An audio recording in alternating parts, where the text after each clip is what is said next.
CST, une histoire complètement folle qu'a raconté Vincent Moscato ce jeudi 28 septembre dans le Super Moscato Show.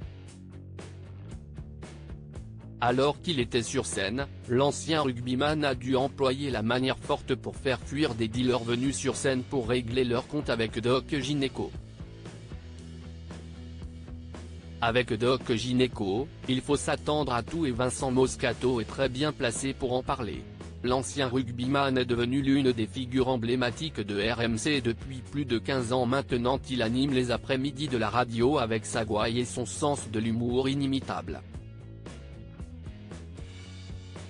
Si l'émission, le Super Moscato Show, est principalement consacrée au sport, il n'est pas rare que le mari de Christelle parte dans des digressions, pour le plus grand plaisir des auditeurs et de ses compères.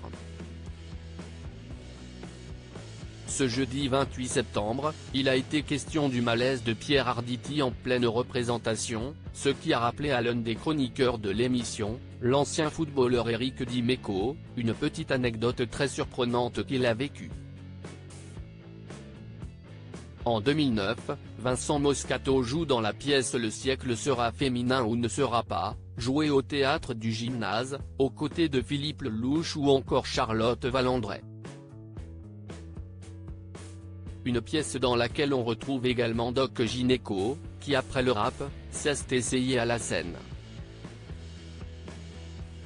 Malheureusement, lors d'une représentation où se trouvait Éric Dimeco, un drôle d'incident est survenu. Pendant la pièce, il y a des mecs qui sont venus demander des comptes au rappeur et ils sont tombés sur le vieux rugbyman et donc il y a eu une bagarre.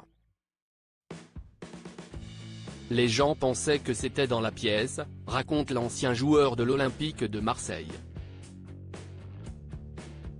Vincent Moscato acquiesce après le récit plein d'humour de Dimeco, mais visiblement, cette scène de pugilat ne lui a pas laissé un si bon souvenir. Dans la violence, tu ne prends jamais de plaisir, tu savoures tout simplement quand tu gagnes, parce que si tu perds c'est pas du tout pareil, explique celui qui est devenu grand-père l'an dernier, avant de poursuivre avec son humour inimitable après, c'était pas des tigres non plus les types en face. On les a poussés dehors. Malgré cet incident, l'homme de radio de 58 ans a repris la pièce. J'avais le képi arraché complètement et j'étais marqué à un œil quand même. Il y en a un qui m'avait mis une pêche, ajoute-t-il, avant de confier avoir eu quelques mots avec Doc Gynéco une fois la pièce terminée, je lui ai dit, t'es copain. Les problèmes, faut les régler en amont enfin tes copains, en deux mots, les dealers. Une histoire totalement rocambolesque mais qui s'est bien terminée et qui fait beaucoup rire Vincent Moscato aujourd'hui.